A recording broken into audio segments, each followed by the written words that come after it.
Le développement agricole est au cœur des préoccupations politiques, économiques et sociales en République démocratique du Congo RDC. Alors que le président sortant, Félix Antoine Tshisekedi, fait face à la perspective d'une réélection à l'issue du scrutin du 20 décembre 2023, sa vision pour le développement agricole est axée sur des réformes visant à stimuler la productivité agricole, à moderniser les pratiques, à encourager les partenariats publics-privés pour attirer des investissements dans le secteur agricole et à stimuler l'innovation, entre autres.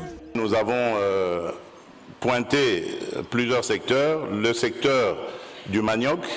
Aujourd'hui, nous avons réussi à impliquer le manioc dans la fabrication du pain à hauteur de 10%. Nous développons en ce moment des semences pour la culture du soja.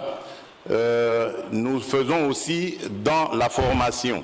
Aussi, nous avons mis un accent sur la mécanisation. Nous avons lancé un plan très ambitieux que nous avons appelé le plan de développement des 145 territoires. Ce sont les 145 territoires ruraux qui forment la République démocratique du Congo. La RDC se prépare à une ère de changement majeur dans le secteur agricole avec les réformes ambitieuses promises par le candidat Adolphe Muzito. Avec une approche axée sur l'autosuffisance et la souveraineté alimentaire, il promet une augmentation de la part de la production agricole dans la croissance du produit intérieur brut grâce à une politique d'incitation de l'activité rurale et agricole.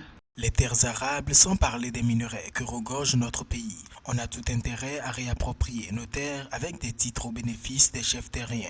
C'est la seule façon d'éviter ce qui est arrivé aux Noirs sud-africains qui représentent 90% de la population, mais non que 10% de terres.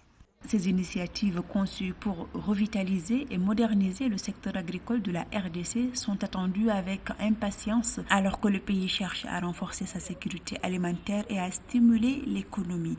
Toutefois, les potentialités agricoles de la RDC ne sont pas suffisamment exploitées vu que le pays dispose de 80 millions d'hectares de terres arables. À cet effet, même s'il occupe plus de 70% des actifs de la RDC, le secteur agricole ne contribue qu'à 19,4% du produit intérieur brut du pays en 2021 selon les données de la Banque mondiale.